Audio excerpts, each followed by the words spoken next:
everyone, and welcome to the enormous and overflowing comic book vault. I'm Captain Logan. It's time once again for some new acquisitions. I've got lots of new books for you, quite a few indie things, as well as a nice splattering of Marvel and DC. I want to say thanks as always to Elite Comics in Overland Park, Kansas for helping us out with the show. And if you are ever in the Kansas City area, you should check them out because they are a really cool store. And let's, without any further ado, go ahead and jump right into it with some Marvel this week. First up this week, it's Guardians of the Galaxy, number 13. This is part 6 of 6 of The Trial of Jean Grey. This is, of course, by Brian Michael Bendis with art by Sarah Pichelli and also David Marquez. So I am really surprised by the sheer number of important revelations and developments that happen here. The big idea, ultimately, with this event seems to be the way in which we are the sum of our experiences, the ways in which we change, and in how all of the major things that happen to us and all the big choices that we make inform us and turn us into different people. So you have the Shi'ar wanting to punish Jean Grey for the past events of the Phoenix that she hasn't even committed yet because she got, of course, pulled into the present before any of that stuff could happen. But they're still looking for a scapegoat. They killed her entire family just looking for a scapegoat. They claim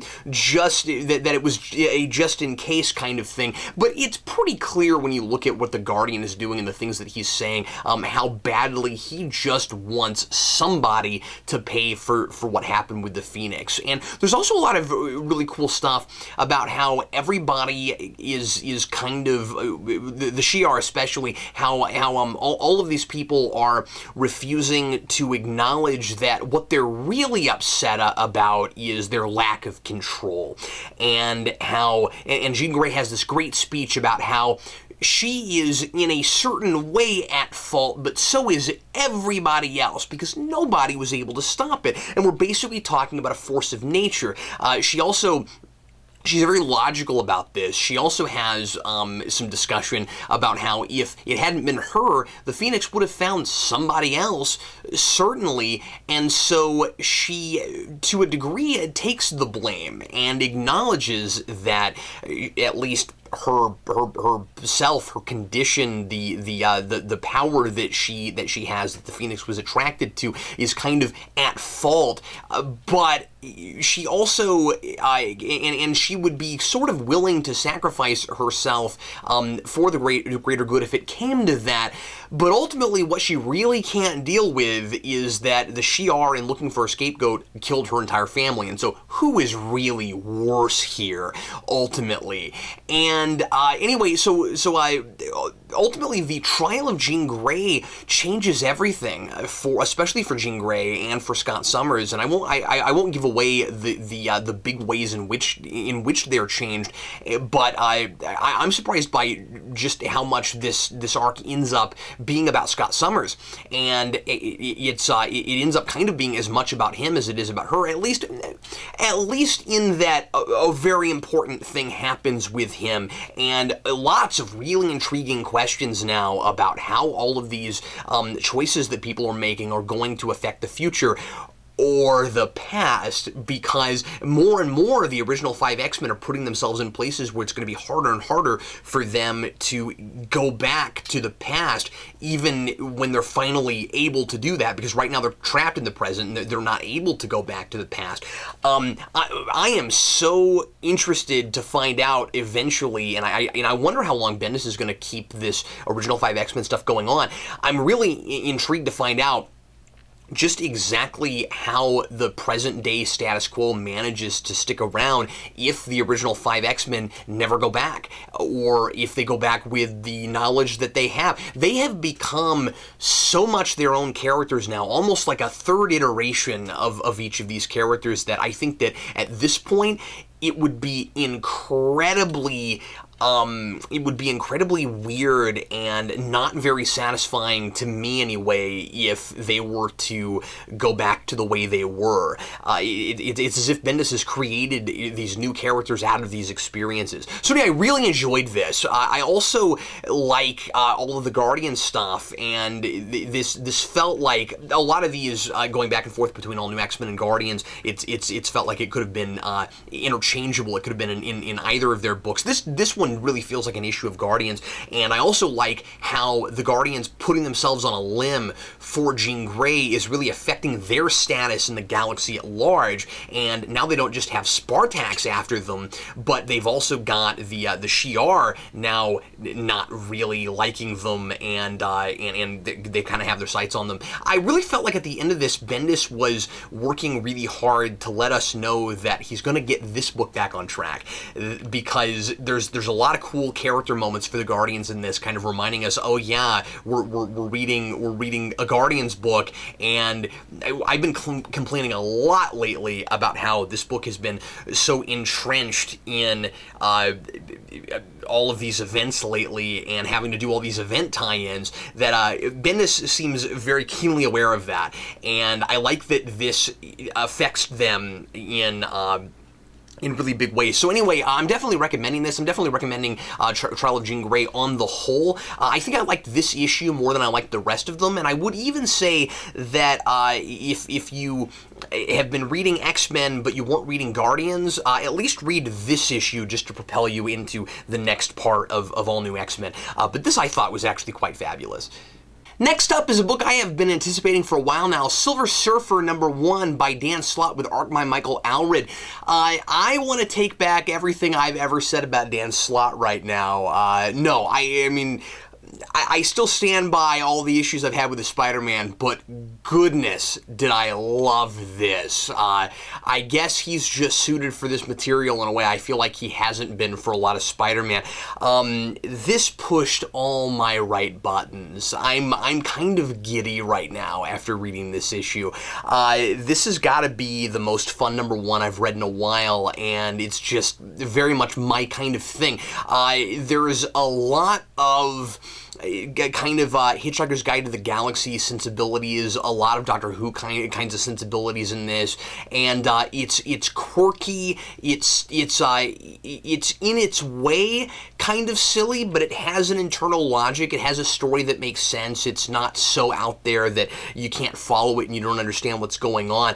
Allred's art is just magnificent. He is really channeling Jack Kirby in this. But he definitely has a style that's all his own also. It's very highly detailed, it's really quirky, it's crazy. There's all kinds of just bizarre things that on a lot of different panels where you could really stare at it for a good long time and get different things out of it every time. So the story here is Silver Surfer comes upon this place that is basically considered to be like the impossible place, where all of these things are break all of the laws of space and time and physics, and all of these people that have come together to create this wondrous and amazing place, the one thing they all have in common is their fear of Galactus and Galactus's heralds. And so the heralds have never been able to find this place, and they don't know anything about it. Silver Surfer is completely perplexed and by the fact that he's never heard of this place, and that they've been able to circumvent the power cosmic so that he wouldn't know about it. And they have summoned him there and allowed him now to know about it because he hasn't been a herald for so long, and because they need a champion to help them fight off a force that wants to steal the power that makes the impossible place possible. And so it's a really cosmic, crazy, far out kind of story. And so Silver Surfer is considering maybe helping them. And then we also the subplot running through this is we're setting up the girl who is inevitably going to become Silver Surfer's companion, a la a Doctor Who companion. And she doesn't have really anything to do with Silver Surfer that we know of, except that at the beginning of this, she and her sister were like wishing on a falling star, and it turned out that the falling star was Silver Surfer. And so far, that's the only thing that they seem to have in common. And so I really enjoyed the paralleling of the impossible place and all of the wonders and neat things that place had to offer versus the small town, low key New England bed and breakfast that this girl runs, and that she sees as great and as wondrous as the impossible place. And the way that Dan Slott compares those, I think is really thoughtful and cool. This is such a fun book. I thought it was I really enjoyed the sense of awe and wonder and majesty about the universe. Like Doctor Who, this is going to be a book about traveling and discovering the marvels of the universe. And I really like that the girl that they're setting up to be Silver Surfer's companion is someone who doesn't like to travel, who sees no reason to leave the town she grew up in and loves it there and thinks it's the greatest place on Earth, much less to ever actually leave the planet. And so it's going to be really interesting to see how she takes those sensibilities and what she does with those when she's going around the universe with Silver Surfer. Is it too much like a Doctor Who concept? Not yet. We haven't actually, at the end of this, yet quite completely gotten them together where they're off traveling as they are inevitably probably going to be doing. But I just think that even if it is kind of a little bit Doctor Who-ish, that's been the big complaint is, Dan Slott's just taking Silver Surfer and turning him into Doctor Who. He's still very much Silver Surfer, and he's still, it's not like he's suddenly been imbued with a different kind of personality. And I think that this makes a lot of sense because we'll have this kind of grounded human perspective in looking at all these quirky, out there kinds of cosmic things. I can't recommend this enough, and I'm just really floored by how much fun I had with this issue. My next book from Marvel this week is Origin 2, number 4 by Kieran Gillen with art by Adam Kubert. Last we left off in Origin 2, we saw Clara and a reluctant Victor Creed rescuing Logan from the evil Essex, who killed the circus owner and stole Wolverine in order to do experiments on him. And so now Logan is trying to figure out how to kind of be a person again and live in society. He's living low. He's laying low and trying to keep away from anybody knowing who he is and what he's doing. But he can't live like an animal anymore. He can't live out in the wild, and that's what he's used to. That's what he wants to do. And he lived so many years just jumping at anything that moved and living like a Wolverine, living with a bunch of wolves, and he got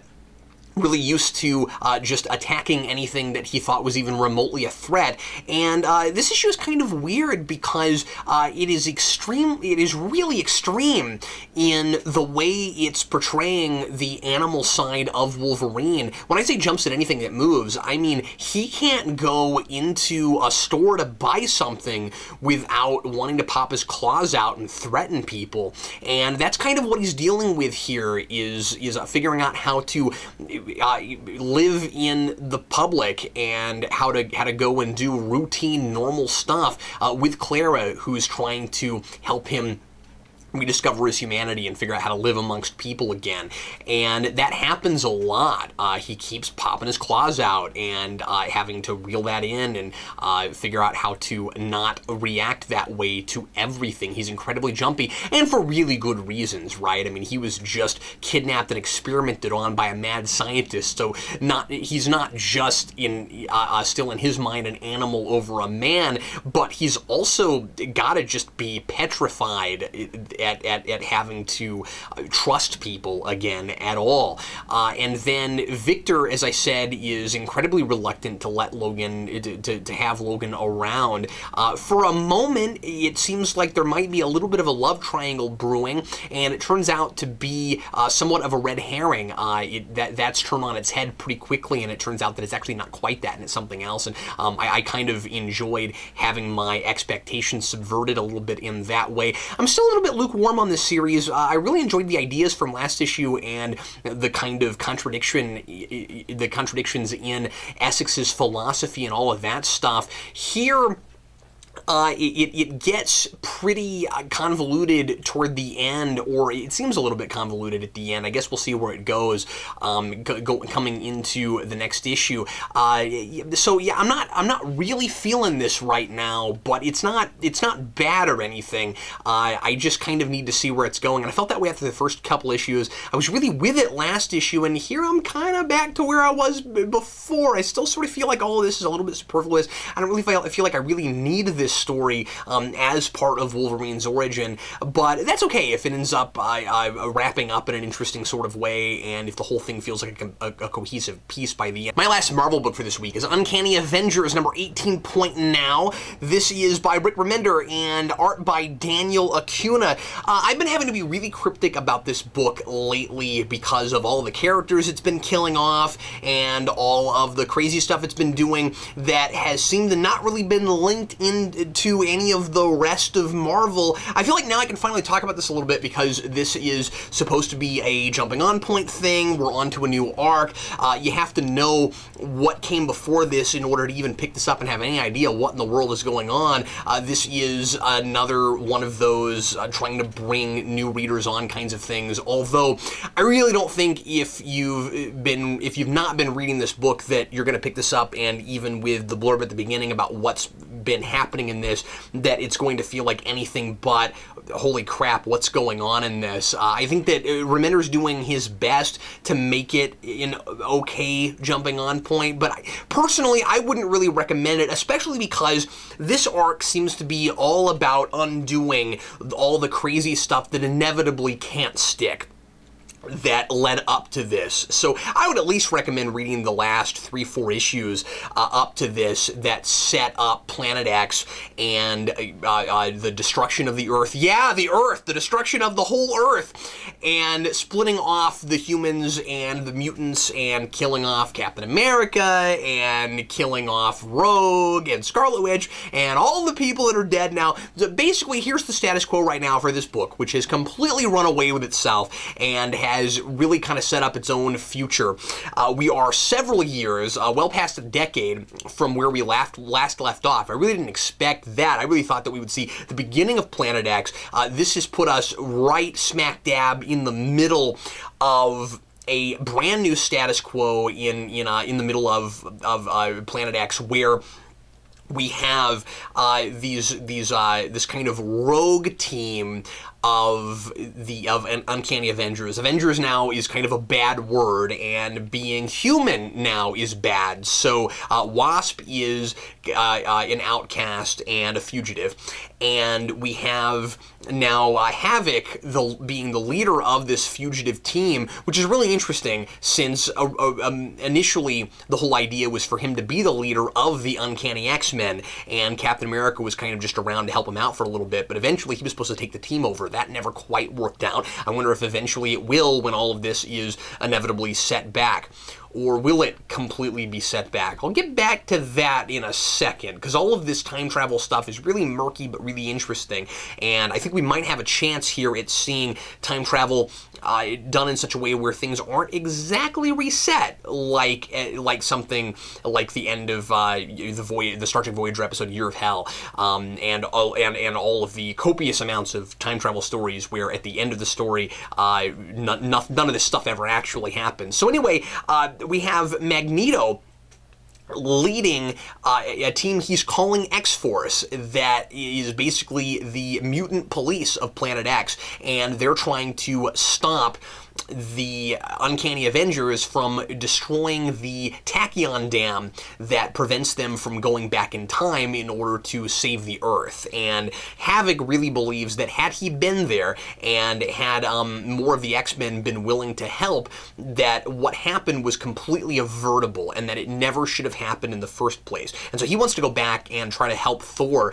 stop the Apocalypse Twins and everything, and just keep all this stuff from happening. Naturally, I mean, like I knew certainly this book wasn't going to go off and just create its own alternate universe, and that it was going to be outside of regular 616 stuff. Eventually, this stuff has to all be reset, right? But the thing is, this is not the only crazy time travel thing going on right now, of course. And if memory serves, and it's really hard keeping all this together, so if I'm wrong about this, somebody leave me a comment and set me straight. But I think the Tachyon Dam is also the thing that is preventing the original 5 X-Men from going back in time and being reinserted into their continuity in all new X-Men.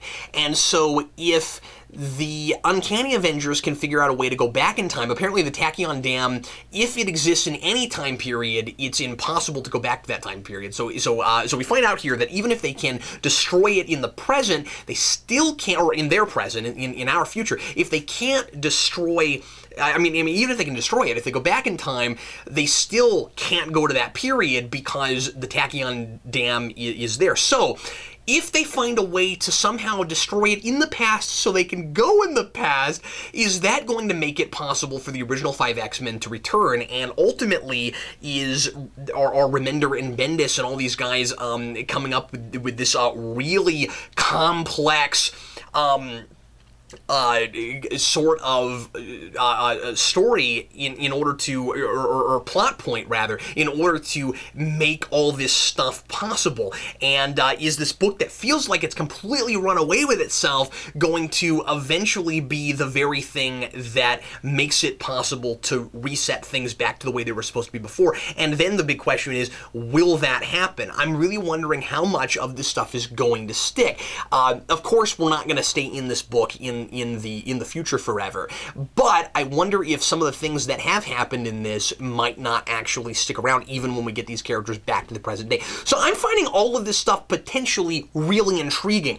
I also think that it is still possible that all of this could be a really major cop-out, and I hope that's not the case. And considering that we've been living with Bendis's crazy original 5 X-Men in the present status quo for so long now, I really don't see the way all of this X-Men stuff finally ending being they all go back to the past, they get their minds wiped. I guess I talked about this earlier a little bit. They get their minds wiped, and then everything that we saw happen never happened, and we get set back to some kind of earlier status quo. I don't think that's what happens, especially since all of the Marvel Universe now, almost everything has been affected by this whole the space-time continuum is out of whack thing in 616. It's what brought Angela to us. It's had a huge effect on this book. It's had a huge effect on All New X-Men and Uncanny X-Men, and a lot of that started not just with the original 5 X-Men coming into the present, but with all of the events from Age of Ultron and all that stuff. So I don't know, it's impossible right now to review one of these books without talking about all of this stuff at large.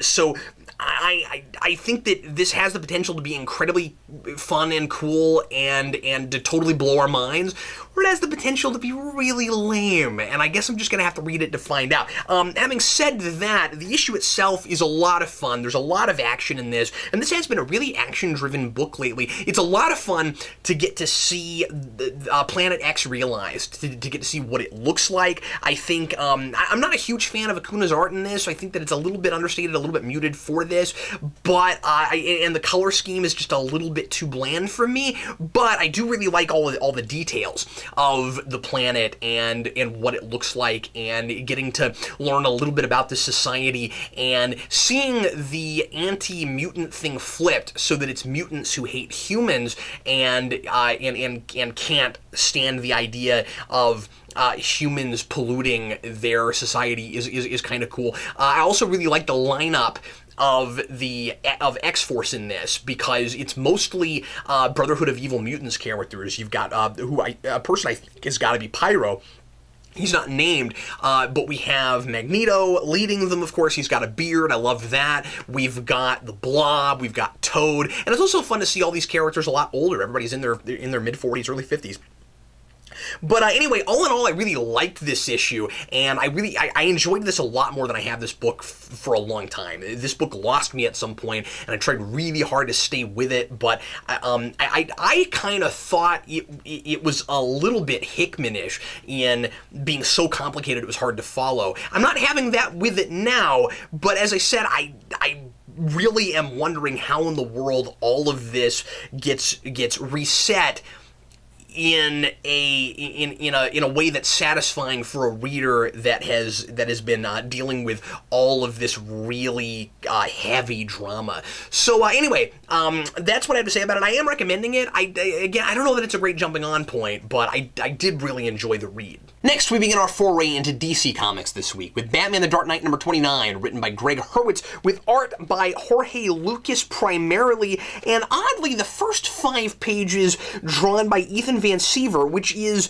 a lot of what this book usually looks like. And then, so you've got these really splashy, really pretty action pages, and it really gets you into a mood. And then all of a sudden, it turns into something a lot more gritty and pencily, and I don't think it works at all. I have no idea why they chose to do it this way. I really wish that if this was going to look like Lucas's art through most of this, that he just did the whole thing. I'm not sure why his art wouldn't have served the beginning of this okay. I mean, I really like the splashy stuff, but if the whole thing's not going to look like that, I found it really jarring. So, my biggest criticism this time is with the artwork, but I got some other stuff too. I wasn't in love with this issue. I liked a lot of individual moments. The whole thing, on the whole, was pretty typical for me. This is the second part of a 2-part Man-Bat story where Kirk Langstrom's father has started becoming his own Man-Bat.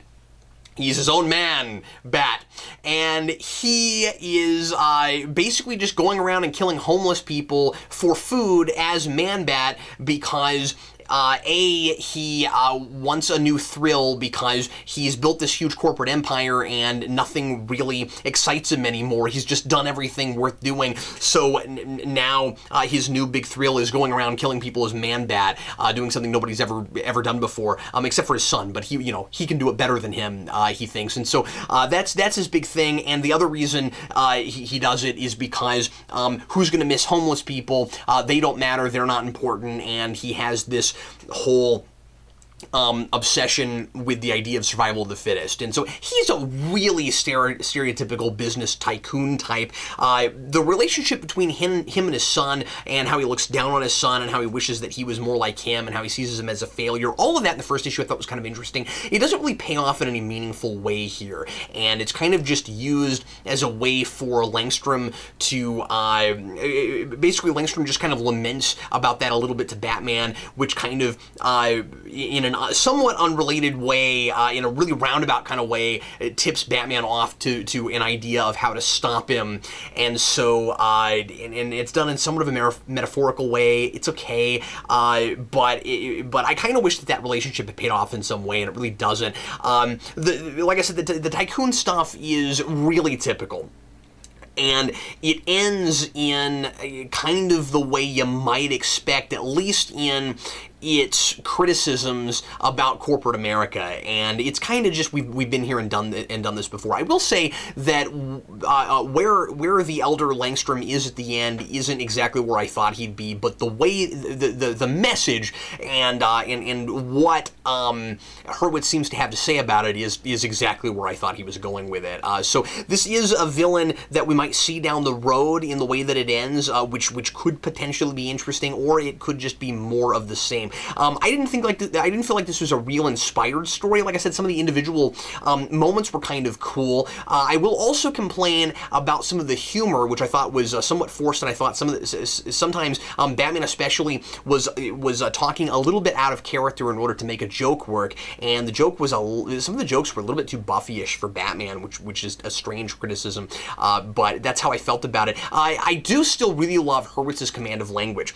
At the beginning of this, Batman in these splashier kind of action pages, he's got some internal monologue from Batman as Batman is going up against Man-Bat, and he says that his gut is up in his teeth. I really like that image. That's a really that's a really vivid, visceral kind of image. And I also like at the bottom of the page when he says it's just me and a date with the asphalt.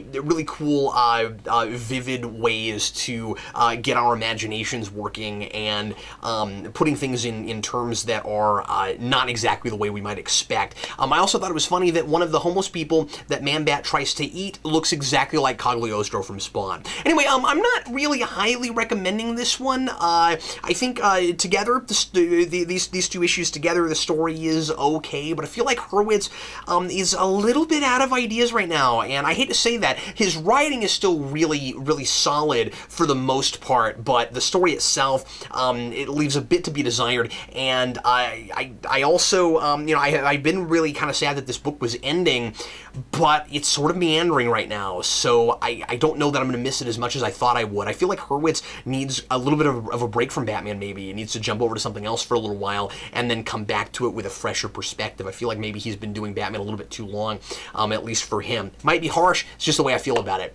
Next up, it's Red Lanterns, number 29, by Charles Soule, with art by Alessandro Vitti. This issue sees Guy Gardner and some of the Red Lanterns going back to Earth, where they just were in the Red Lanterns, Green Lanterns flipbook thing when Supergirl first gets her ring, and he's there in order to try to find Superman and get his advice on what in the heck to do with Supergirl. I'm really enjoying this very level-headed new version of Guy Gardner ever since he got his Red Lantern ring and has been dealing with his rage and working through it. He's working really hard on building this very heroic version of the Red Lanterns, and he doesn't like the idea of Kara being a Red Lantern and being with his team because he thinks they are terrible role models for her, and I really like the direction that all of this goes with Superman and where Soule decides to take this whole argument.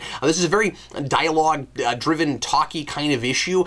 There is a lot of fun to be had. There's a lot of humor in this issue, as always with Red Lanterns, and it's not a real heavy, plotty kind of book or kind of issue, but I do feel like plenty of story is told. I like all of the discussion of what Supergirl's future is going to hold. I like her position of I'm not a kid to just stand around and have all the grown-ups tell me where to go, but she has to face up to the facts that she really has been acting like a kid this entire time, and that yes, her planet blew up, but there's nothing she can do about it, and she's been spending all of this time, issues upon issues, as Superman says in this, just becoming rage. She is anger now, and so she says she wants to go her own way, and Superman basically tells her, yes, absolutely, you need to do that, and doesn't want to be her father figure, and understands. He's very adult about this. He's very mature about this. He understands that she needs to find her own way, but he also tells her that just being angry isn't the answer, and that she's allowed herself to become a slave to her anger. So I really like that we're finally addressing really hard that Supergirl has really just been attacking everything with her fists. That's what a lot of people didn't like about this character at the beginning of 52, and I like that things are being done with that. That's not just her personality. She has stuff to work through, and she has a huge obstacle to surmount here, and that is just her own anger. She's learning that once you're a Red Lantern, you can't go back, and you're always a Red Lantern, and she's having to figure out what in the world she's going to do with that. And I think that's going to be really interesting for the future of Supergirl. I wonder what the loophole is going to be, because I don't see her being a Red Lantern forever, and so I wonder if it'll be a cheap cop-out, or if it'll be, or if it will impress me. I'm looking forward to seeing that. And I also think it's interesting that we see Superman and Guy Gardner meet each other for the first time in this. I have to always remind myself, oh yeah, we're in this new continuity, and some of these characters have never met before. And Charles Soule is very keenly aware of the fact that these two characters have not had any screen time together yet. So seeing their first meeting is interesting. It still makes me go, oh yeah, no more of the continuity of Death of Superman. Shocks, but I enjoyed seeing that. So all in all, this is a really good issue. Like I said, it's pretty talky, but I really liked it. My last DC book for the week is a one-shot called Amanda Waller, and this is a thick $5 issue that spins off a little one-shot story for Amanda Waller. It's by Jim Zub, who I'm unfamiliar with art by Andre Colho, and at first, picking this up, I kind of thought maybe this was going to be just a Suicide Squad story, and at the beginning, it seems to be all about the things that Amanda Waller has the Suicide Squad do, and there's a whole lot of explanation about how they work, and that they come from Belle Reve, and all of those. And all those details, in case you don't know about that. This is a very easy issue to pick up and read, at the expense of some thick narration. It's a wordy book, and in some places feels a little bit overwritten. But then, if some of that wasn't there, it might be harder to just pick this up and read it. So I appreciated that, especially given that I haven't been reading Suicide Squad, and I decided to read this one on a whim because some of these oversized one-shots DC has been doing lately, I've been really enjoying these kind of one and done stories that really get inside of a character's head and really flesh them out. I really liked the Lois Lane one that came out a while back, 3 weeks ago, and this one I liked quite a bit as well. This issue attempts to really kind of humanize Amanda Waller without taking her teeth away. What this is basically about is Amanda Waller working with a scientist who is doing genetic engineering experiments, and she thinks can help her identify and possibly even control supervillains more easily and more readily. And so Amanda Waller's philosophy, of course, is that she will do whatever it takes to get the job done. So she's a very ends justifies the means kind of character, and is very willing to use a lot of moral ambiguity in whatever it is she's doing. She is paralleled here with this scientist who we come to find out was at least somewhat complicit in in experiments that take people away from their families and force them into these human trials of these genetic engineering experiments. And Amanda Waller didn't know that at first, and then the big argument from the scientist is, well, we were told, he and the other scientists, that everybody that was being used were terrible criminals. And so she is very much paralleled to this guy, the idea being, is it okay to use people if they've done enough wrong? Can we stop seeing people as long as they have given up their rights as individuals? And that's really what this is all about. There's a lot of talk that I think might go just a little bit too far, although with the ending I was a lot more okay with it, that Amanda Waller in fact abhors violence, wishes that she could be a pacifist, and that she's figured out kind of within herself how to ignore that feeling as much as possible. I have a tough time seeing Amanda Waller as a character that absolutely detests everything that she does, but it makes for good drama. I would figure that a character like this, or I guess the way I always saw Amanda Waller, was more that she had made herself numbed to it, that she made her peace with all the evils that she can do because they're necessary evils. This issue suggests that Amanda Waller feels and is internally affected by every life that she takes, either directly or indirectly. It's an interesting idea. It plays out really well here. I don't know if I would buy it in every circumstance, but I was won over. Jim Zub did a good job by the end of winning me over with that idea, and it, without giving too much away, it very much is the sort of thing where it's the sort of story where it kind of challenges her beliefs and her ideals, and then by the end, she, maybe they're not justified, but she still considers them necessary. And that's kind of where you would expect this to go, but I found the story pretty thrilling, actually. So basically what happens is Waller and the scientist and some other people that they're with wind up in a plane crash, and they're in the middle of the desert, but it's snowing. And it's like, wait, how is that going on? And or maybe now that I'm thinking about it, it's not the desert. It's just that it's in like New England or something. But in the middle of the summer, it should be warm.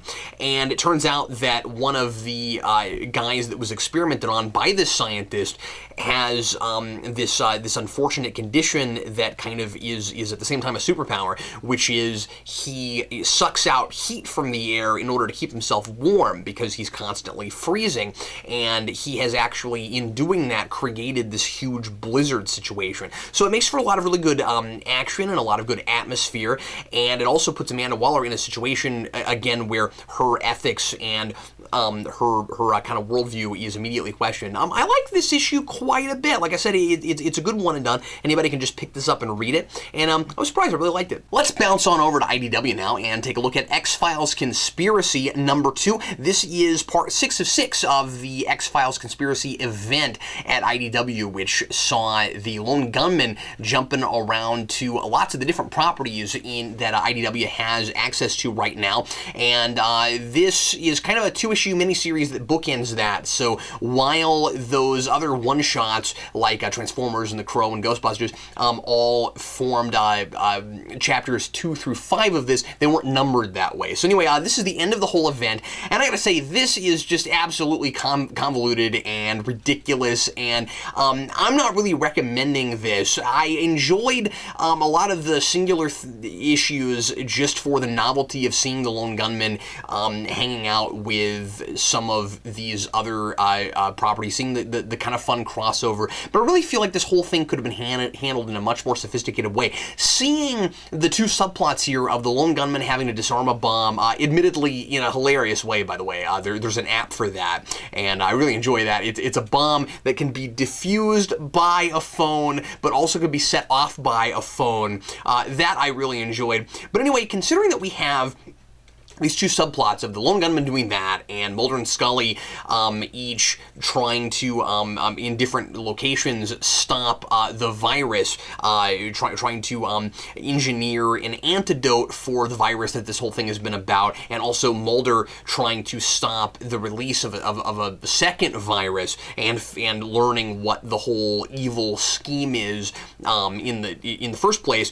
Considering that we have both of those things going on, boy, I would have really loved to have seen more Mulder and Scully through this whole event. If I'd been doing this, I would have had different characters going off to meet all of those different characters from the other properties, and then have them all convene at the end and compare notes. Wouldn't it have been more fun to have seen the Lone Gunman go handle one group, say the Ghostbusters or someone, but then have them all split up, have Mulder go meet somebody, have Scully go meet meet somebody, maybe even get Skinner in there, you know, and really mix this whole thing up and have all of the X-Files characters involved and maybe having them all meet these people all at once. I don't mean to rewrite the thing, but I really feel like what we had was just this kind of weird kind of uninspired road trip story, as I keep calling it. And by the end, it has as much to do with Mulder and Scully as it does anybody. So I would have really liked to have seen them involved in all of this. The actual evil scheme, I don't understand. It has something to do with aliens. There's a line dropped from one of them, hey, Mulder, you know about the aliens. Well, this is our way of dealing with that. I don't know if he means that somehow or rather having a virus that is engineered to affect human beings is somehow going to wipe out aliens, or if he's actually an alien trying to wipe out humanity, because he says something about the others being like doing their own thing, but he doesn't like the direction that they've gone. I don't know if he's an alien. I don't understand any of that. So like I said, the whole thing is really convoluted. At the end, it degenerates into a big thing about alternate realities, which... Again, I read all of this except for the first issue. I couldn't get my hands on that, so that might have been set up from the beginning, and I would assume that book ended the whole thing. So I shouldn't complain about that, except that I did read the rest of this thing thinking that we weren't in an alternate universe and that this whole thing just played it as if all of these other properties were actually in the X-Files universe, which is what I would have preferred. Just make it a standalone thing, let it be kind of an Elseworld story, and move on instead of having to have some contrived nonsense about alternate dimensions. All in all, as I said, I didn't love this. There's some fun moments. It was certainly enjoyable. I just thought that the whole plot was incredibly convoluted and confusing, and I didn't really understand a lot of what was going on. Next up from IDW, it's Ghostbusters number 14, the second part of the Mass Hysteria event, and this is by Eric Burnham with art by Dan Schoening as always, and this is a really dense issue, packed full of crazy and creepy and hilarious and lots of fun callbacks to the movies for Ghostbusters fans. I mean, we've always got some of that, but this one especially, there's a lot of it. We're dealing with a plot that seems to involve the sister of Gozer wreaking havoc on everything, and for the first time, we're seeing a huge mass, widespread kind of ghost plot here, where we have a lot of insanity affecting the whole city and possibly the world at large. We have weird intermittent blood rain incidents where meteorologists don't know what to do about it. There's a lot of really funny things on the news about it, things being canceled because of blood rain, and the Ghostbusters do test on it, and it's just normal blood, but it's coming down from the sky. So really biblical stuff, as of course Winston calls it, and like I said, lots of callbacks.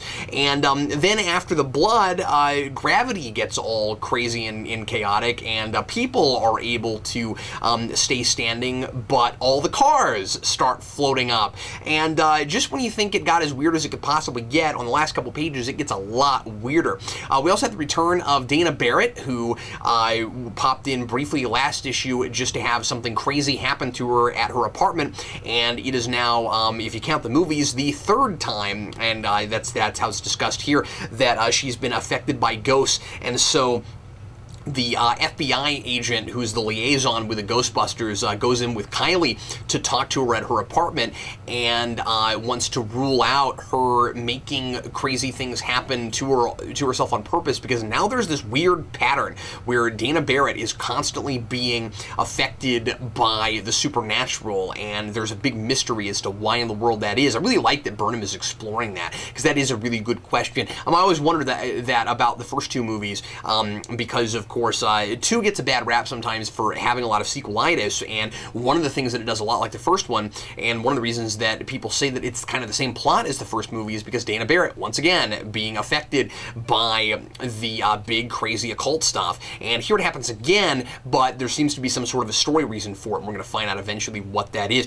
She doesn't want to see Venkman, of course, and so now that the Ghostbusters is such a large organization, they're able to send other people to her. There's a really nice nice scene with Dana and Janine in this.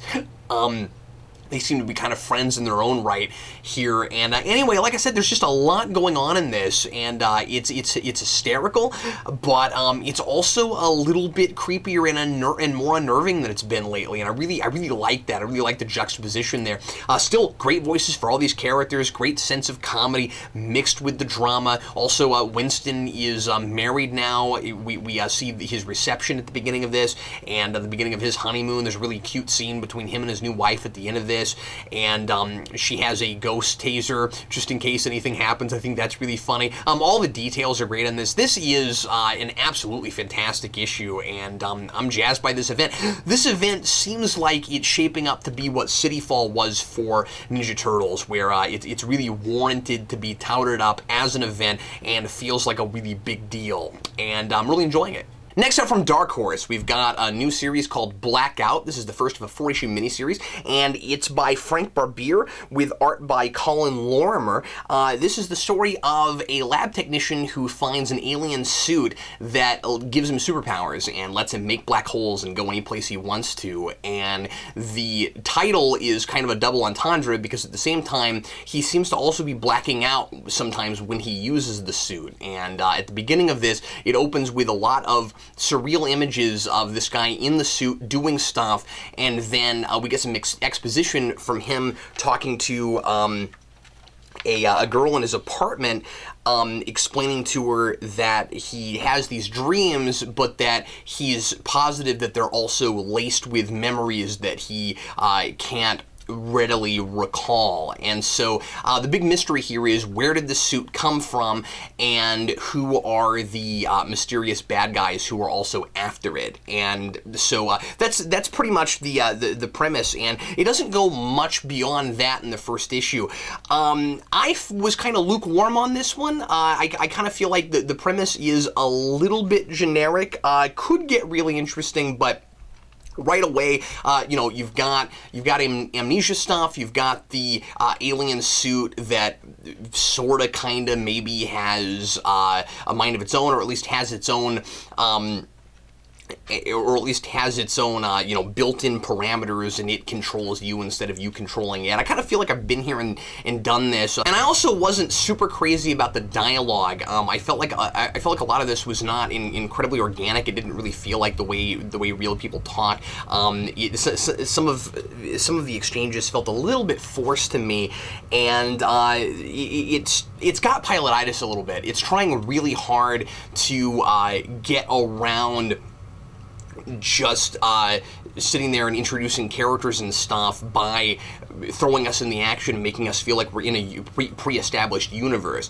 But the problem with the way that it does it is that a lot of the information is still given to us in flashbacks and in characters just sitting around talking about things in really unnatural ways. So you have all this exposition and dialogue. I would have probably done this in more of a linear sort of fashion. The faces are really expressive. It's got a nice kind of brooding atmosphere to it. I like the variety of different color palettes. It's mostly kind of dark and muted, but it's that sort of book. But it's not like all in blues or greens. It's kind of varied as it goes along. The power set for Blackout is kind of neat, but I would have liked to have seen more of him doing stuff. Like I think the way to have opened this might have been for us to actually see what he was really doing, instead of this kind of surreal dream sequence thing with it all mixed up, so that we don't really know what we're looking at. I had a really hard time getting into this.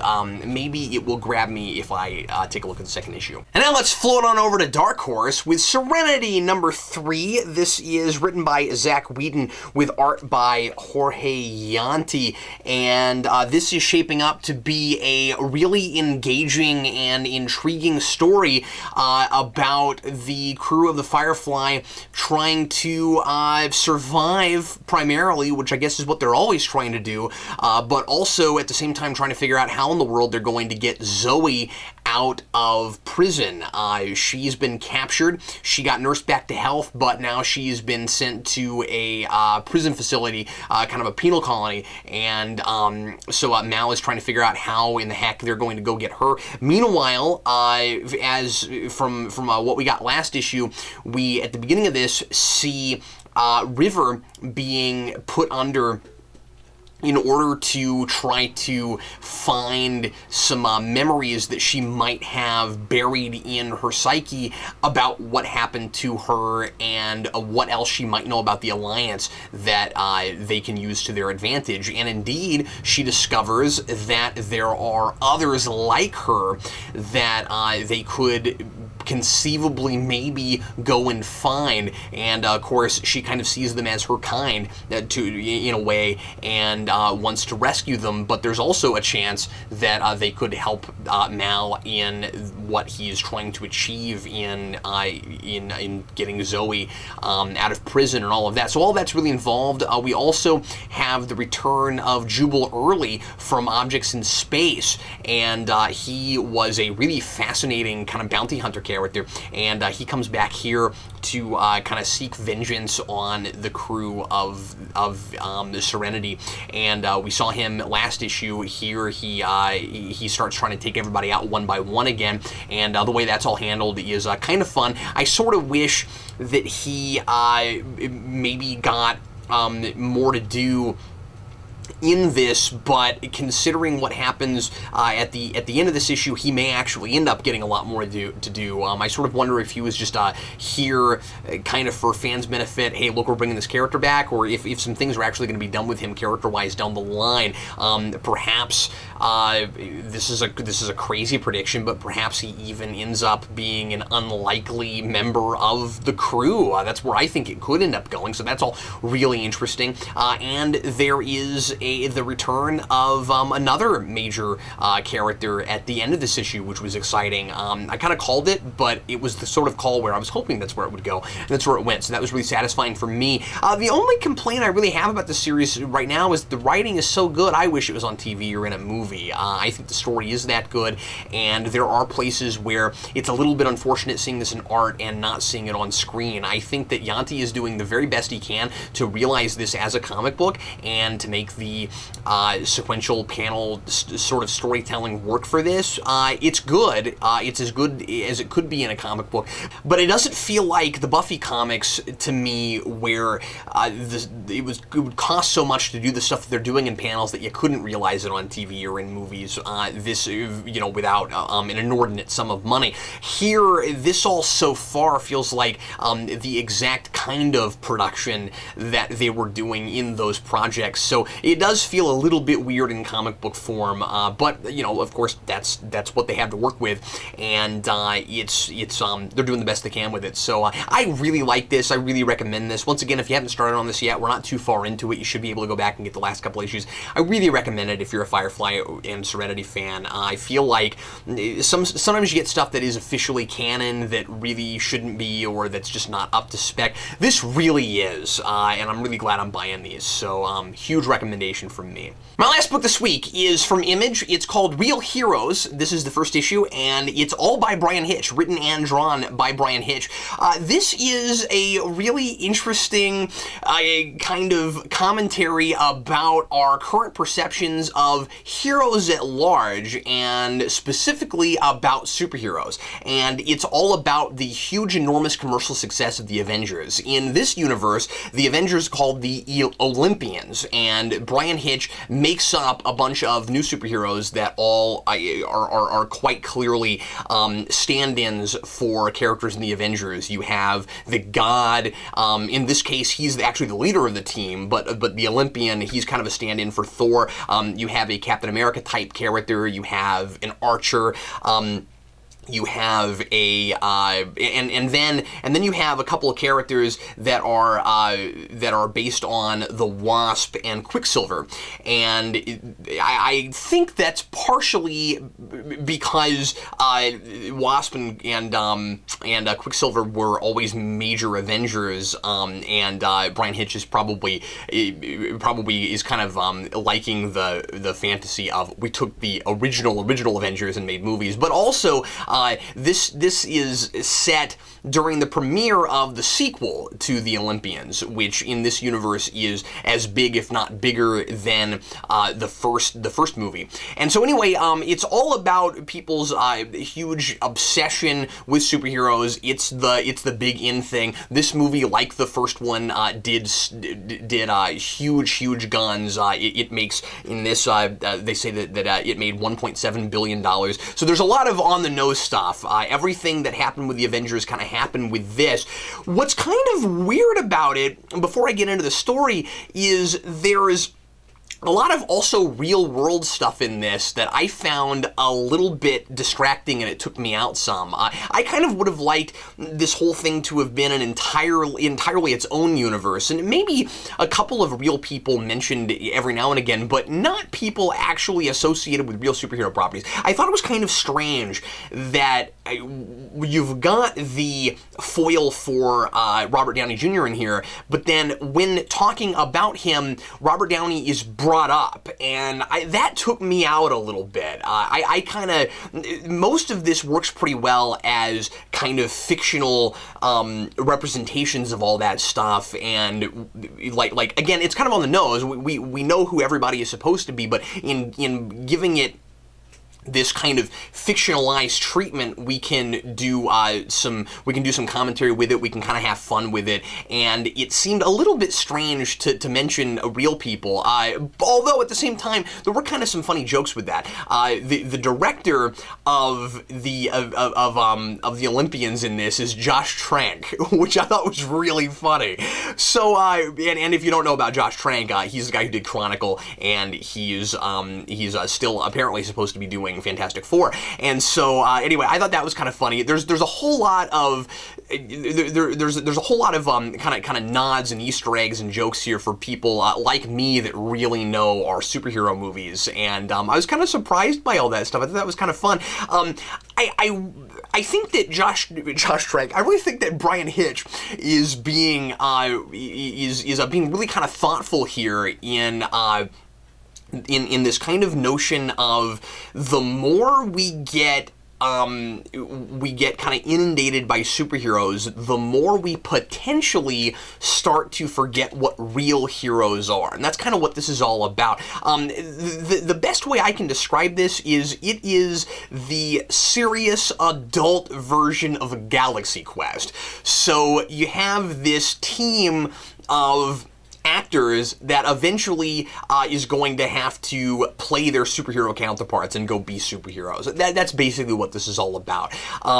So toward the middle of this, one of the robots from the movie suddenly shows up and starts wreaking havoc on the city, and the actors are like, and the actors don't want to believe it. They want to think it's a publicity stunt. But very quickly they find out that that's not the case, and that somehow or rather the universe that they were playing in might actually be in some other alternate reality or something we don't know yet. Might actually be real, and that they're going to be forced to actually be real heroes instead of just playing heroes in the movies. One of the characters, the Olympian, is played by an actor who became an actor and wanted to play a superhero because of 9/11, and he lost his dad in 9/11, and that made him, and his dad was one of the first responders, and he got killed, and that inspired him to want to play a superhero, and I really like that stuff. So there's a lot of great stuff in this. Like I said, there's every now and again there's kind of weird stuff that take me out where I kind of thought that this whole thing would have worked better as just a straight up parallel and kind of even if it's on the nose, kind of allegory instead of having any actual real people involved. But that's really my only complaint. I also really enjoyed that you read 4 or 5 pages of the movie before you realize it's a movie. I kind of thought maybe the guy whose dad died at 9/11 was actually grows up and becomes a superhero, and I was like, well, that's weird with this title. What exactly is this about? And then it turns out that he's just playing one, and so it's kind of another take on what if real people were superheroes, except in a more far-out kind of way where there's still this huge supernatural component to this. But it's all about fictional heroes versus real heroes, and what the whole idea of superhero role models was supposed to be in the first place, and that maybe to a degree we've sort of lost sight of that a little bit. And there's some commentary about cosplayers and fans, and about how they've maybe, some of us have maybe lost touch a little bit with what's meaningful about these ideas in the first place. I like to keep going with this book. I wasn't blown away by it. I didn't think it was brilliant, but some of the ideas really got me, and I'm definitely going to keep going on this, and I'll probably review the next issue. And now it's time to go on to Book of the Week, and my favorite book of the week was a no-brainer. It's Silver Surfer #1. I had so much fun with this issue. All the sense of wonder and the quirkiness about it was right up my alley. It hit me on all the right places, and I was really kind of smiling ear to ear all the way through this issue. And then cover of the week is Real Heroes #1. I really like the image of the Olympian sitting in a director's chair taking a look at the script for the sequel with the robots all looming around him. It tells you everything that the book is about to be doing story-wise and kind of thematically, without you really being able to pick up on any of that until you've actually read it. I like covers like that where I've read the issue and then I look at the cover and I go, oh, that's very clever, now I understand it. And now let's check in with Superhero Enthusiast, who's going to talk about some books that I didn't read this week. Hello, Geekvolutionaries. I am Alex, Superhero Enthusiast, once again here with BCLDR, books Captain Logan didn't read. And this week I read a lot of really good stuff, and some really, really crap stuff too. So I'm gonna just kind of get into it. The first thing that I read this week was the Darren Aronofsky graphic novel Noah, which of course the director is turning into, or has turned into, a big Hollywood blockbuster epic movie that's out this week. I wanted to cover this for 2 reasons. One is sort of maybe preview it a little, and if you haven't made your mind up about the movie, whether or not you want to see the movie, hearing this review might help shape your opinion on whether or not you want to. Also, I was going to read this anyway for research because, I guess shameless plug, I am going to be covering the movie as an episode of the Superhero Enthusiast podcast. So I guess if you're interested in that, head over to my channel and subscribe, and that will be coming up sometime soon. I'm going to kind of come down on this book somewhat hard. I wasn't really expecting a lot going into it, but I just really didn't care for it much. I guess first things first, it's maybe sort of silly to, because I know some people are complaining that, oh, this isn't, super strict to the biblical version, which is, I don't know, in my opinion, sort of a silly complaint, because the biblical version is itself like a remake of the Babylonian version of the story, which itself is a remake of the Sumerian version of the story, where Noah's called Utnapishtim. So, I don't know, complaining that this isn't accurate to the depiction in the Bible, I know, it's like complaining that The Dark Knight isn't in continuity with, the 66 Batman show. Like, two different versions of the same thing. But this actually does surprisingly keep quite accurate to the biblical account, which itself is a very, very short story in there, so there's not really a whole lot to work with. And unfortunately, this doesn't do a great job of fleshing out the characters any. Noah and everyone else really in this is still pretty one note, and they're sort of like cardboard cutout characters. So the character stuff in this isn't great. The real selling point for me, though, and why I was kind of interested in this thing at all, was the aesthetics of it. I like what they've done a lot. I've kind of, in the back of my head, had this idea for a long time about doing kind of an updated post-apocalyptic sci-fi retelling of Enmerkar and the Lord of Arada, which is an ancient Sumerian epic story. Enmerkar was the king, and then Lugalbanda, who has his own myth, and then Gilgamesh, which everybody's familiar with. And all of that stuff is set after the flood. Those are guys from the Sumerian legendary king list. And, I could almost see aesthetically that story that I pictured in my mind being like a sequel to this story, because the aesthetic is just so similar to what I pictured in my head. So that's a big part of why I was interested in this. And like I said, the aesthetic stuff in this works. The trouble is, the only really innovative thing that they've done with the story of Noah is basically thrown in a big Hollywood-esque kind of battle in there, which was sort of unnecessary. It works with the themes of the book, and the themes of the book are something that, obviously, depending on whether or not you are religious, they may resonate or may not, given that I don't subscribe to one of the Abrahamic faiths. They didn't really hit me. Noah in this obviously has visions from God, and he's struggling to try and interpret them in the proper way in this, and that's where I guess some of the drama comes from. The trouble is, as someone with like a secular materialist worldview, I don't see the guy struggling with crisis of faith. I see schizophrenic man who is having psychotic episodes and is threatening the life of children at a certain point, because Noah is depicted in this as not really wanting humanity to continue after the flood. The idea of the inherent wickedness of mankind and sinfulness because of the original sin idea in Christianity plays a big part in this. And just like, that's, for me, that's not something I believe in. That's not something I agree with. I don't think mankind is inherently evil, so it didn't really resonate with me. The only thing, I guess, that I can really say that I cared about this for was just the aesthetic stuff. Story-wise, the characters were flat and kind of boring. Ethically, I just don't agree with this story. So I'm not sure if you are religious, whether or not this is going to hit you in the right spot or not.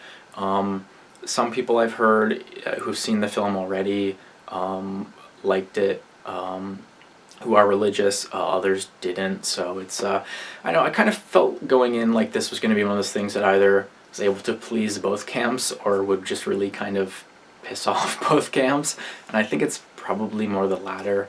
I can't really recommend the graphic novel. Based on the couple of reviews that I've read, the movie sticks very close to the graphic novel, so I don't know if I would necessarily recommend seeing the movie. If this sounds totally awesome to you, though, then go ahead and go for it. But for me anyway, this just didn't resonate with me at all. Just even not just on a pure story level, it was, like I said, kind of flat, and the characters were pretty cardboard cutouts. Stan D, people.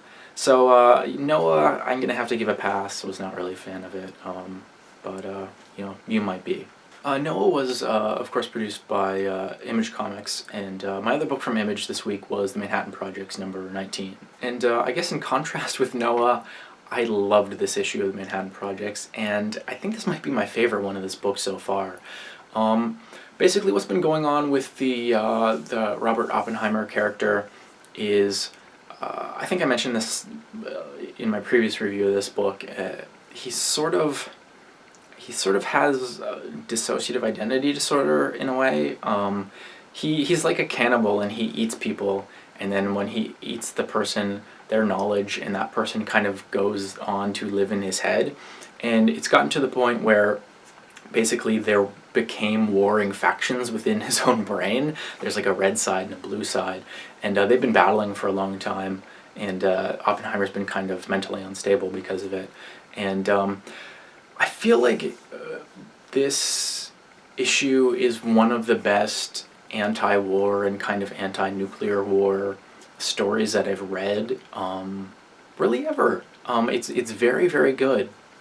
The general thing is this opens up with the two factions, the red and the blue, Oppenheimers, basically ready to launch into their final battle.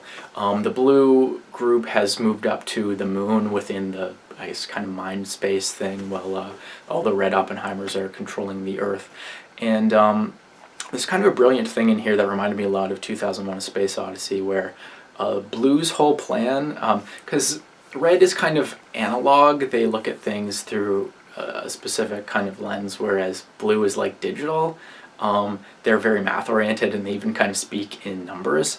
And they basically build, their plan is they build giant catapults that throw rocks at the Earth, and they end up like basically asteroids that wiped out life previously, and that's how they win the battle. And I just thought that was kind of brilliant because that's essentially all that even our most sophisticated weapons are. Is it's us throwing rocks at one another, but just in a really high-tech kind of way. And it reminded me of 2001: A Space Odyssey in the sense of, in the beginning of that movie, you have the Australopithecine humans, early humans, and they invent tools for the first time. They use a bone as a weapon, and he tosses it up into the air, and then you do a jump cut to a nuclear-armed satellite, and just kind of, time may have passed, but we're still doing the same thing. And the brilliant thing in this is Oppenheimer, I guess as we saw, actually, this was the cliffhanger of the previous issue. He died. He gets shot in the head. And basically, the blue wins, and his mind is kind of united as a single whole, basically just before he gets killed. And so he kind of gets stuff in order when it's really too late. And I think that's kind of the message that this issue is trying to get across. Like, we're facing all kinds of terrible issues in the world. Nuclear war is still a threat, despite the fact that the Cold War is over. There's all the climate stuff that's going on right now. We don't want to get our stuff together when it's too late. We need to get our stuff together now and early.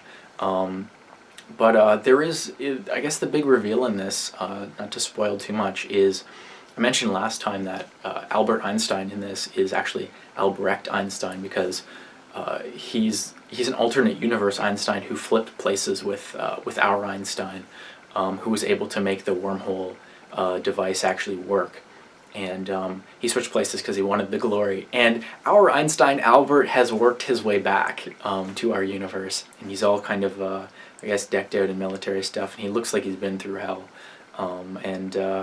I'm really curious to see where this goes because, this felt like the issue where everything was, all the various disparate plot threads are kind of coming together. And it's really quite interesting, and I've always wondered, like, are we going to see our Einstein again? Will he ever return? So I was really happy to see that. This was a great issue. Like I said, my favorite one of this book so far, Manhattan Projects, number 19. Highly recommended. I'm going to head on over to DC with my digital first books, and the first one is Adventures of Superman. I said that this one was wrapping up a story that had been going on for 2 previous issues. And I was a big fan of that story, and I'm happy to say that the ending to this is quite good. Maybe not as good as I expected it to be, but it's still very good. The general plot of this was Superman, basically through the ages, trying to save this rocket ship that disappeared and wound up in kind of another dimension of space-time. And basically we see billions and billions of years from now, once there's even this gigantic core of Supermen, in the future you've got like Superman Null and like Superman, like with all these Roman numerals after their names, so it's like, it's Superman 2000 and something, and so it's very far in the future. Some of like the weirder Grant Morrison-y kind of stuff that we've seen before referenced here, and basically Superman's final plan to save the rocket in this was basically wait till the end of the universe, I guess, and open a rip to the next universe that's going to appear and allow the Rocket to escape that way. And like I said before, this is all about Superman being a symbol of hope and inspiration, and as such, he'll always be there. And like Superman always says, there's always a way, and Superman found a way, even if it took billions upon billions of years.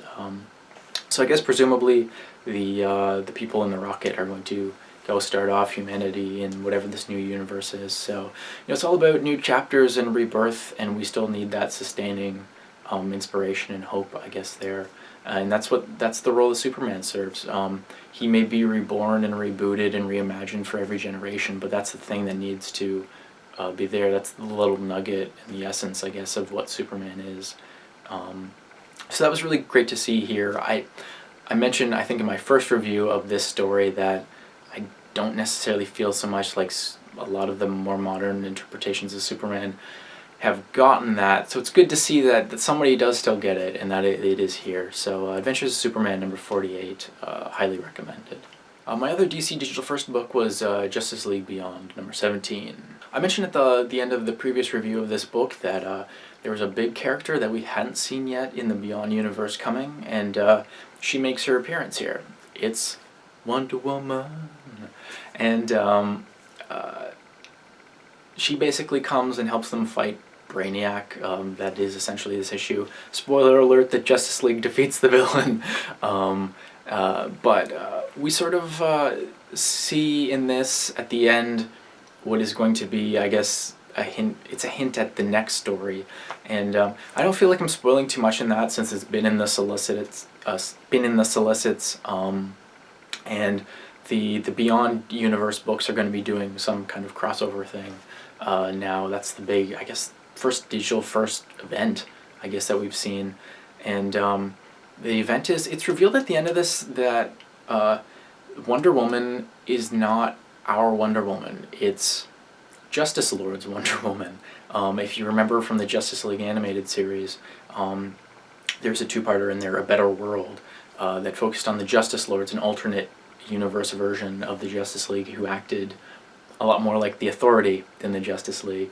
And Superman is just pissed at Wonder Woman in this. He basically accuses her of only helping them defeat Brainiac as a way to basically clear the stage so that she can do her invasion of the Earth. So I'm really curious to see where that's going. I had no idea. I hadn't been reading the solicits for future issues of this, so it took me completely by surprise. But I did go back and read, and it sounds like this is going to be a pretty interesting story. And as someone who has been a fan of these digital first books and prefers the DC animated universe kind of continuity and likes that they've been riffing on that, here I'm super excited to see this big digital first crossover event. So Justice League Beyond number 17.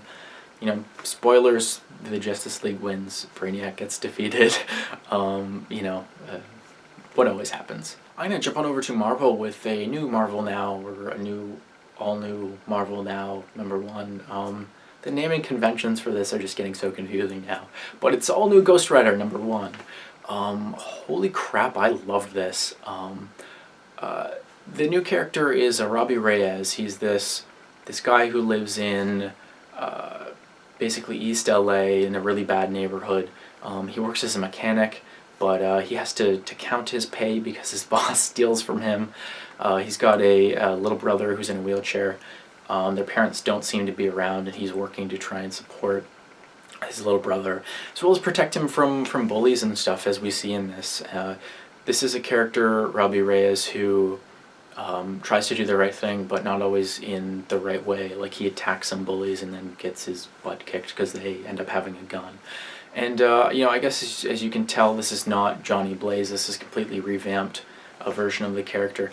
My knowledge of Ghost Rider basically is I know that the character exists, and I might have played as the character in Marvel Ultimate Alliance back in university. And that's about my knowledge of the character. I've never seen the movies just because of their horrible reputation. I've never really read any Ghost Rider books, and that's pretty much it. So I was happy to jump onto this because it was just a #1, and then I found out, oh, it's a new version of the character. And I got really, really excited when I saw the cover because, I mean, that's gorgeous. I love the logo. It has this real kind of like 70s sort of grindhouse vibe. And this book does that really well. The art style is very good. It's very expressive, but it's not too cartoony. The coloring helps a lot. I love the color palette in this, but just the coloring work itself is really good. But Robbie Reyes gets involved in some street racing in this. That's how he's making money to support them to get out of their bad neighborhood. And there's kind of a touching moment in here with him and his little brother, and that they're in their house and trying to eat supper, and they're hearing all this bang, bang, bang noise outside, and he just tells his little brother that, you know, it's firecrackers. It's just kids out there, but really we know it's gunfire. They live in that bad of a neighborhood. And so, you know, he's trying to get his stuff together and win some money to basically get them out of there and help his brother, but he goes about it sort of the wrong way with the street racing, and the cops kind of show up and everybody has to split, and turns out the car that he was using for the street racing was one that he had been working on at work, a really, really nice car that he steals in order to do the race. What he didn't know is that there were drugs in the car. I guess his boss is even more shifty than we thought, and he'd been storing drugs in there, and so some people, presumably I think drug cartel type people, they're very heavily armed, are basically go in pursuit of him and corner him in a dead end, and basically they're trying to get a hold of the drugs, and you know, I guess that's not too much of a spoiler since it is Ghost Rider. He dies, they kill him, but he gets reborn as the new Ghost Rider. And that's where this is going to go forward from. And I'm really excited. I love the vibe of this. If you liked that movie Drive from a couple years back that had Ryan Gosling in it, I think you'll really dig this. And if you dig kind of more sort of 70s revenge type movies and grindhouse type stuff and car movies and that sort of thing, I think you'll really, really like this. That stuff isn't normally my bag, but I enjoyed the heck out of this. So Ghost Rider #1, definitely worth checking out. One of the I keep saying this for all of the new Marvel Now #1s, that, you know, it's one of the best ones, but they all seem to be really, really good. And I like that the character's kind of younger too, because we're seeing good stuff with Marvel and Young Heroes right now with Kamala Khan in Miss Marvel as well. My next book from Marvel was Hawkeye #18. I mentioned before that this book has had some sort of scheduling problems and has been very difficult to follow. It seems like they're trying to play catch up because the last Hawkeye issue only came out like 2 weeks ago. And this is another Kate Bishop story. The bulk of this one is sort of revealing stuff that in large part we already knew or had already been heavily hinted at, and that is the big villain who's really controlling everything and making LA terrible is Madame Mask, who Kate had ran into earlier in this book when they were in Madripoor. And basically Kate has been meeting this guy who's been sort of giving her sort of wise advice in the cat food aisle of her local grocery store. And basically we get his backstory in this, and that he's somebody who's sort of trapped in LA. He came there as a crime writer and got involved in some stuff and saw some stuff that he shouldn't have, and so he's kind of being blackmailed by the villains who, you know, it's revealed, like it shows on the cover, you know, is Madame Mask. So I don't really have a whole lot to say besides that.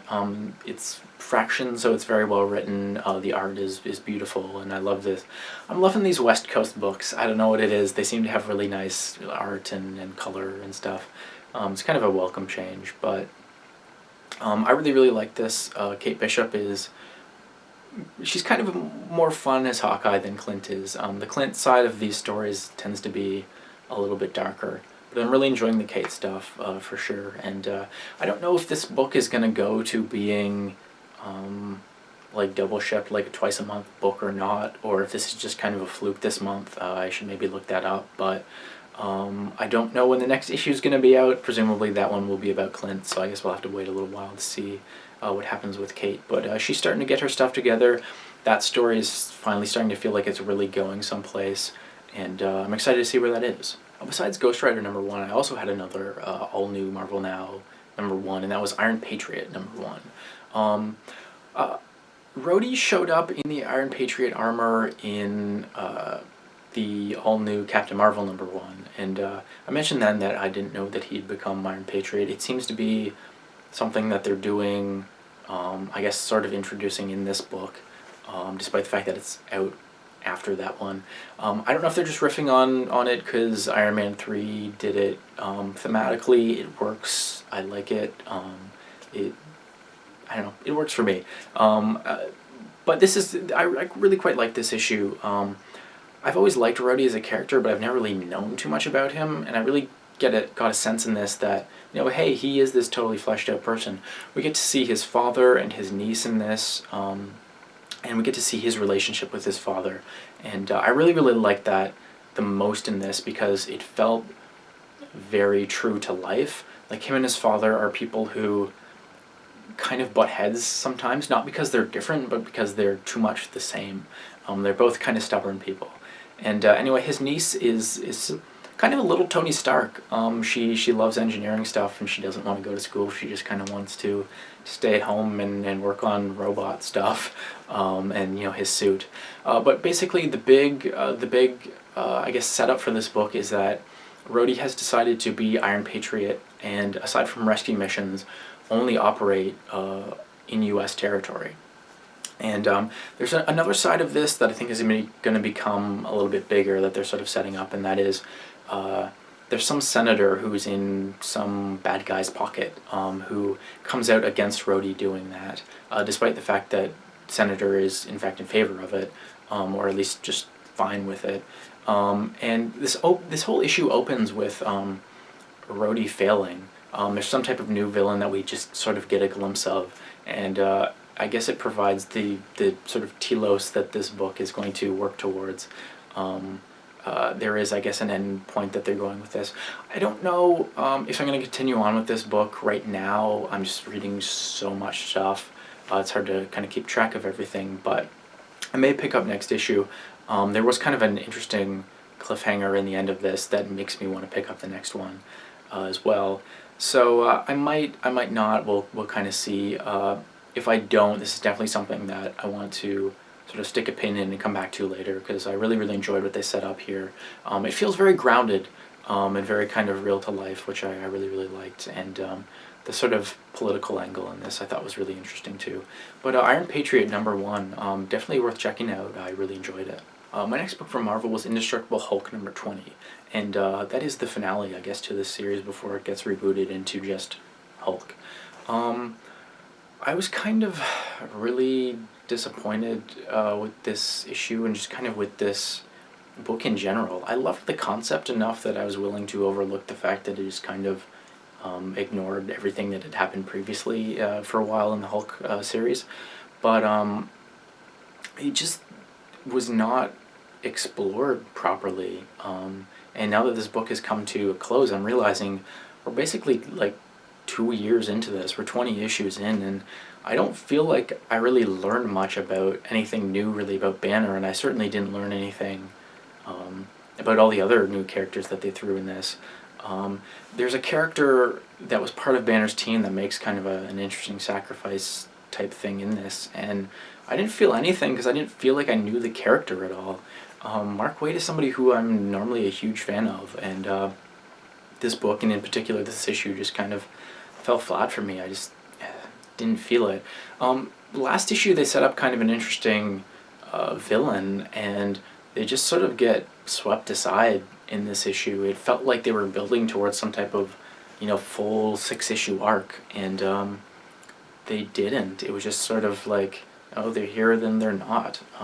It feels incredibly rushed. I don't know, what was happening behind the scenes or what, but I don't know, just in general too, I don't feel like they really fully explored the concept that they set up with this, and that is, Banner builds, Hulk destroys. And I guess there's an interesting sort of cliffhanger at the end of this that is going to set things up for what comes next, that involves the death of somebody. Again, I didn't feel anything because this is a comic book and people, come back to life all the time. And I don't know, like, the art in this was pretty decent this time, but the paneling was awful, made it really difficult to read. Plus, like I mentioned last time, the lettering in this book has been consistently abysmal. It's just awful to read. The narration boxes are hideous, and the font choice is weird, and it constantly shifts between lowercase and uppercase to put emphasis, like it's somebody typing who doesn't have access to italics and bold font. It's just really, really weird and really, really hard to read. So Indestructible Hulk, like, I enjoyed this when it started. It felt like it was going places, but it never really did. So I can't really recommend this one. I don't know really what's going to be happening in the next leg. I'm going to at least check out the Hulk #1. But I don't know if it stays like this, I don't know if I'll keep reading it. Just was not a fan of this. My last book this week was Superior Spider-Man #30, the big one. This is the one, I guess, this was all in the solicits and everybody knows it's happening. This is the one where Peter comes back. But Doc Ock has gone through a really, really interesting arc as Spider-Man. And he's basically realized that, yeah, he effed everything up. He made New York so much worse as Spider-Man in the long run, just because of his arrogance and thinking that he could do a better job and overlooking things.